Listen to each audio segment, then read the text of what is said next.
Welcome back to Life and Hair. Yes, I've just freshly come out of the shower. I went into Home Bargains yesterday. They have got amazing makeup at Home Bargains. Christian Dior quality at rock bottom prices. This lip gloss came in a trio. Let me see, where is it? A la mode. A la mode it's called. Look at this colour. Beautiful. I have been meaning, and I have actually shown this previously, but I've been meaning to look at Red Carpet Style by Jacqueline Smith in a little bit more detail. I haven't actually worn her out yet. This champagne colour is really something, isn't it? It's kind of what I've been dreaming of, working towards. So it's important to note the actual colour code of this. It's 101 and then the hashtag sign 1. Which means basically the 101 is this champagne blonde colour, very pale ashy blonde with a slightly yellower blonde interspersed through, but the main thing is this rooting. And I think currently that for somebody like myself who isn't really used to seeing myself in all blonde, I think that the rooting makes it all quite easy on the eye for me and quite easy to accept. Let me put my hair up and see what she looks like. I had to cut my hair right at the bottom, at the nape of the neck a little, because my long hairs were sticking out. This is a short style. Let me shake her, get that permatease going. If we look at the cap, it is a very basic cap.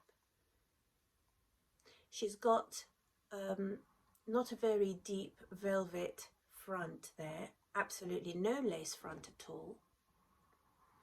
Permatease on the top, open wefted all over, extended nape, the lovely Velcro adjusters that everybody likes, and velvet ear tabs with the stays in them.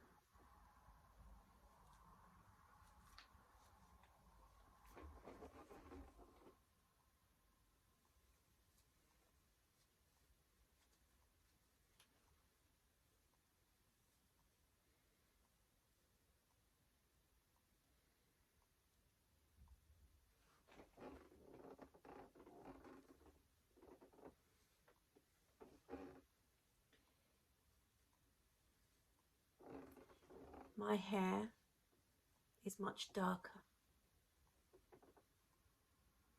If I was wearing her today, and I'm not planning on wearing her today, I would glue this down and probably put a comb in at the back at least. And kind of somehow or other find a way of tucking her behind my ears without too much of my own dark hair showing. What I love about this is the sheen, the shine on the fringe, and this colour accentuates that beautifully. I've always loved that. I've always loved the look of a fringe that sweeps over and has a high sheen, usually accentuated by highlights. Let me put some earrings in. Let's try these ones.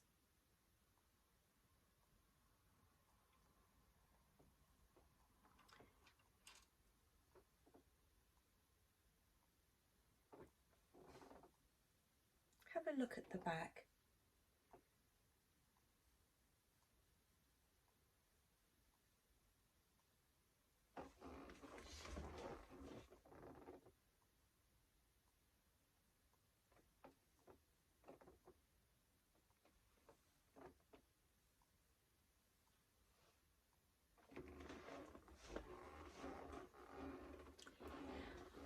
I'm very pleased with this. I'm probably sitting on the world's noisiest stool. It never used to be this noisy. It must be deteriorating or something, I don't know. But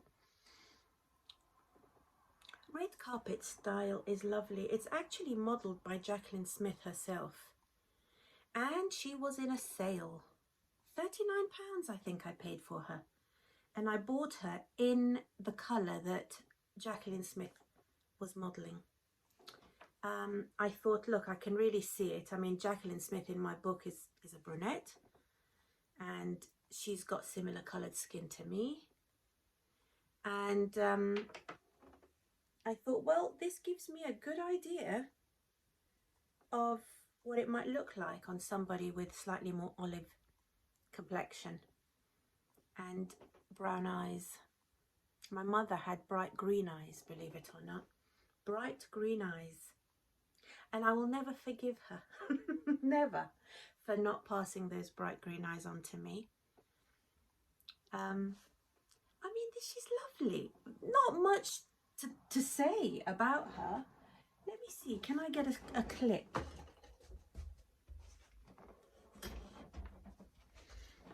So I've got a few things. She does flop forward, and I would need to find a way of making it so that she stays put.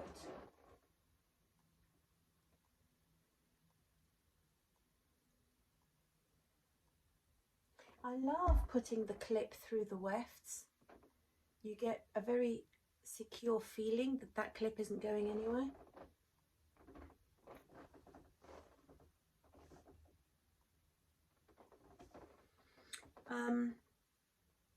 I don't really know what that clip looked like, but I got this quite large diamante. Let's see.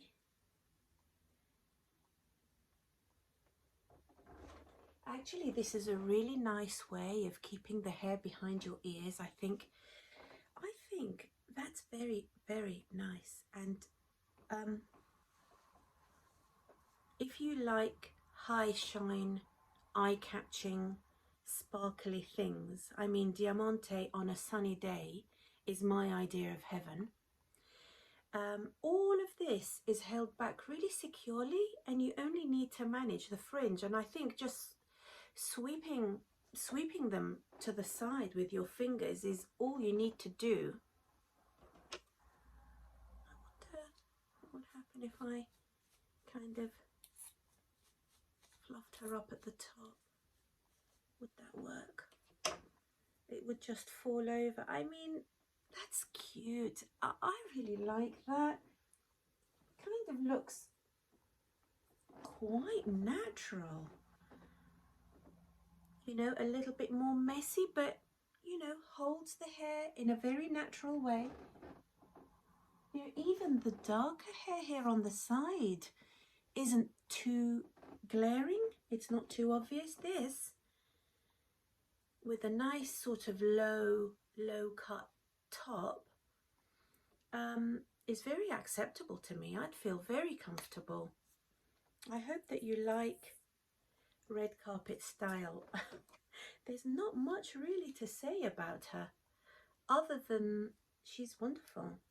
Now, all of the stuff that I had tucked behind my ears I've combed over, so technically this is a bob style, and as a bob it does have the air of a pudding bowl haircut, you know. In the 70s, so myth has it, mothers used to put a big pudding bowl around their child's head and then just cut round. So they say. I don't know, I've never seen that. But this is the sort of effect you might get with that kind of technique. So you'd want to really like the hair feathered onto your face like this. And it's feathered, it's got quite distinctly different lengths to it. So if you like that look, certainly you have that option. I mean, really, it's not too bad. I think that when I have it like this, I've got my mirror here, there's an awful lot more of the slightly lighter colour right by my face, and that's certainly a very different thing for me. I prefer to highlight the roots and have this very, very blonde away from my face, and just have a little bit more of the brown rooting as more featured in the overall look. But actually, isn't it lovely? Today is a bank holiday. It's the bank holiday Monday, and there are a couple of things that I'd like to do today. Today is very much just for myself. You know, this is what happens when you don't have children at home anymore. I mean, my eldest did move back in, but she's away. She's away for a few days. She's working up in London. And, you know, the days come, the weekend comes, and you need to think about what it is you want to do. You don't necessarily have anybody else to do things for specifically, as like it was when I had my children at home. I want to go to Next on the industrial estate to have a look and maybe see if something catches my eye. And I also want to go to the garden centre to buy a few geraniums, just some nice cheerful red geraniums. I've got a couple of pots that could do with just having those same colour geraniums in them. Very easy to care for over the summer months. Very cheerful. Geraniums are always a real winner. So I'd like to buy a couple of those. And I also wanted to say that I've been really loving the most recent uploads of Michelle Pearl's videos. It's amazing, her experiences with her dating, and isn't it amazing also to see what wigs give her when she's putting together her overall look and deciding what wig to go for. She goes for the blondes, usually rooted blondes, but not always, and they elevate her overall look so much. You know, I do often think about how different life would be for me if I didn't wear hair. I would just have to make do with this bog standard frizzy ponytail. And it makes me feel so sad to think that that could ever be. Actually, today I'm not going to wear red carpet style. I am going to put Mila on. I have been spraying Mila with the silicone mix spray. I put a couple of teaspoons in here with some water and spray it on and comb it through. It softens the fibres. They do start to dry out again, of course they do, and I do have to keep spraying them on. But the overall result is really fantastic. It does have quite a strong smell though, the silicone mix. But you know, for a wig that is several years old, what, 2.5 years old at least, I would say, look, this is pretty good. You know, obviously we started off with good fibres with the John Renault. We started off well with the John Renault. Goodbye. See you soon. But even so, they did dry out quite a lot.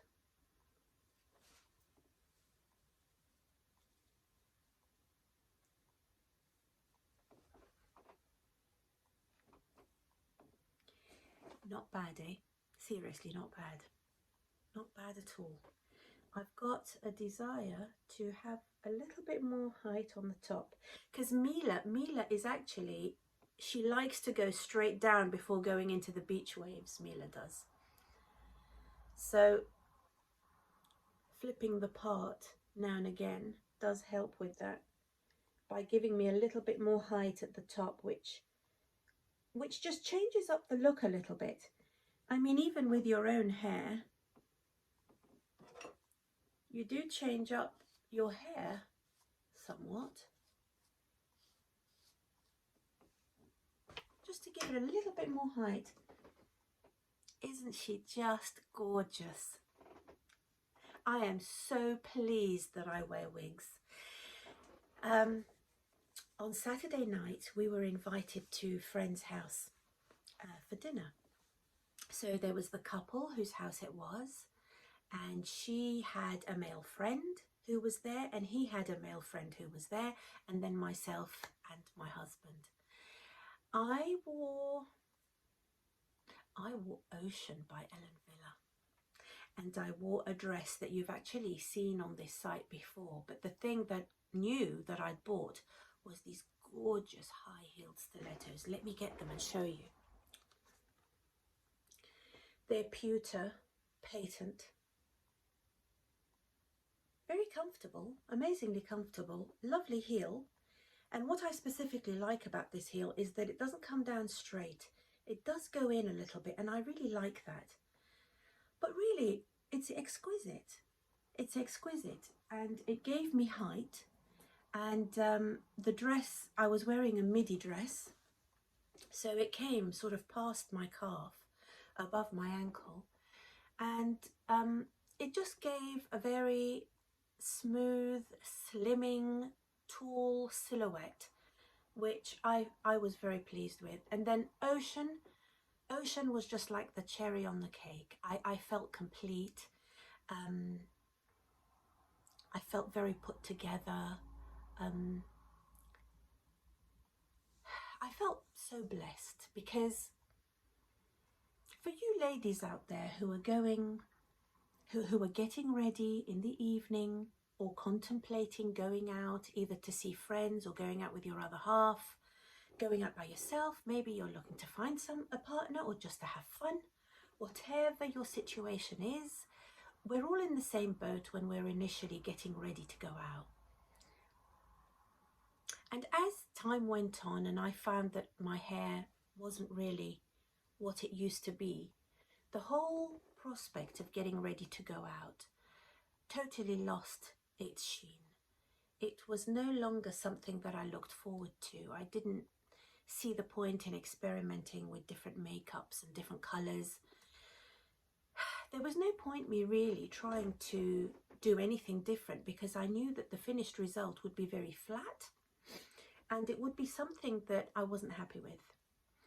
I wasn't really happy with my weight, and I certainly wasn't happy with my thinning hair. And as I've said in previous videos, when the hair loss gets to a stage past a certain point where curling it up, fluffing it up, or putting products in it, or just a very clever expensive haircut can make more of what you've got. When it gets past that point and there is no disguising the hair loss, that's where your problems start, I think. And it takes the joy of life, of living away. I totally acknowledge that there are many women out there who don't really care about it, because they, their value, their enjoyment or their self-expression, their personal value or value system lies totally outside mine. But I always really enjoyed fashion and playing with my look, changing up my style. I also really enjoyed presenting in a very feminine way. It just made everyday life a little bit more fun, a little bit more colourful. But when I lost that, it was like losing a huge part of myself.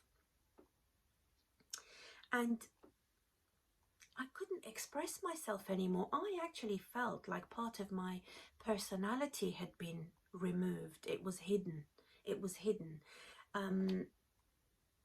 Nobody could see what kind of hair I had, because there wasn't really much hair to show. you know, the whiteness in my hair became more and more apparent. And I felt like my own personality had disappeared along with my hair. And then when you include the weight gain, there wasn't much of me left to show. And it made me very sad. But when I found Mila, I really felt like something had been added back to me again.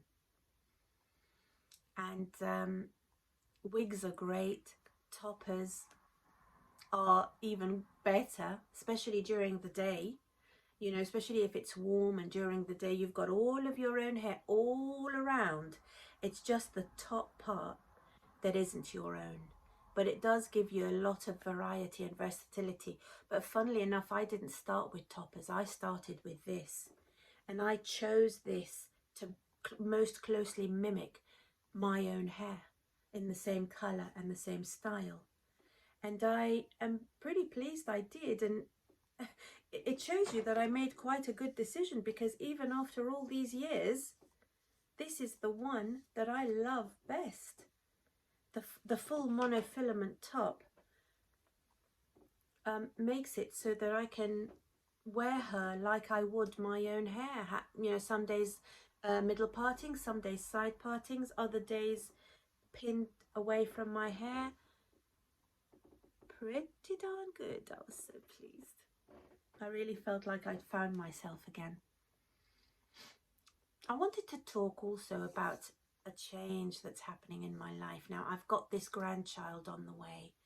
And whenever I spoke to anybody about when they were expecting a grandchild, or they had several little grandchildren, all the ladies I spoke to would all say exactly the same thing. Oh, the joy. Oh, it's so wonderful. It's such a happy thing.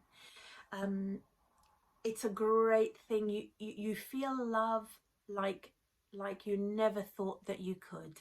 And the most wonderful thing is that you can enjoy your time with your grandchild and then hand them back to their parents, who are ultimately responsible for them. Yes, I totally agree. I feel all of those things, although obviously the grandchild herself isn't here yet. I'm looking forward to experiencing that big, overwhelming love, of course. But I've never heard about the other side of the coin to becoming a grandparent. The more difficult emotions to becoming a grandparent. And I never suspected that they existed. And now actually it makes me look back to the way my own mother was when my children came along, and I have a little bit more of an understanding of what she may have been feeling. It's not all just happiness and joy. First of all, we've got a world that is going a little bit crazy, and I think to myself, I want to be completely happy and at ease. That this beautiful, tender, innocent newborn is coming into this world, but I do feel a little bit worried about the world that they're going to be growing up in. And I won't say that there's anything specifically, the change in the weather, climate change or anything like that, but it's the whole thing. It's the whole popular culture that they're going to be surrounded with. The change in morals, the change in the family unit, all of those negative influences, be it pornography or gender identity. It just seems that anything goes, and that child can stumble along anything and fall down a huge rabbit hole that will seriously impact their life. I know a lot of you are thinking, oh wow, you're totally overthinking this, you're worrying about something that hasn't even happened yet. But that is on my mind, expecting a grandchild. And also I turn my attention to myself as well, and I think to myself, crazy crazy thoughts like, will I be a good enough grandmother? Can I provide the stability that that child needs? I know I'm not their parent, but even as a grandmother, will I be good enough? And I'm anxious about that. I don't know. I can't be sure that I'll be good enough. What about if my financial situation changed, or I had to sell the house and I didn't live near her anymore, or I had to move away? All of these things are possibilities. And I sometimes wonder about, will I be that steadying influence in their life that I know that every grandchild needs? You know? And you always wonder about whether your daughter is going to need you as much as you would like her to. Is there going to be the opportunity for me to be as involved in that child's life as I would like to? You know, is she going to need me as much as I would like her to? You know, will she look to me? Will she want to spend time with me? Will she, for example, want to drop off that child at mine when she's older, obviously? Where I can have, you know, look after the child or babysit the child. You know, I can hear what a lot of you are thinking. I can kind of imagine it in my mind. You know, this woman is a little bit crazy. She's worrying about crazy things. But if you've never been a grandmother before, and the relationship with your own daughter is going into new territory which you've never thought about before, nothing is to be taken for granted. There are so many horror stories out there of grandparents who don't get to see their grandchildren. For whatever reason, they may have had to leave the area, move away, or maybe their health has failed and they can't really see the grandchildren, or even worse, for some reason or another, they fall out with their child. I've got a very good relationship with both my girls. We're very close, and I didn't do it perfectly. I didn't parent perfectly. I had a lot of changes in my life which I know affected them emotionally. I know that. But I'd like to think that we've come back to the table and we've communicated those things and made things okay now. And I often have explained to both of them that I wasn't perfect, and there are things that I regret and things that I would do very differently.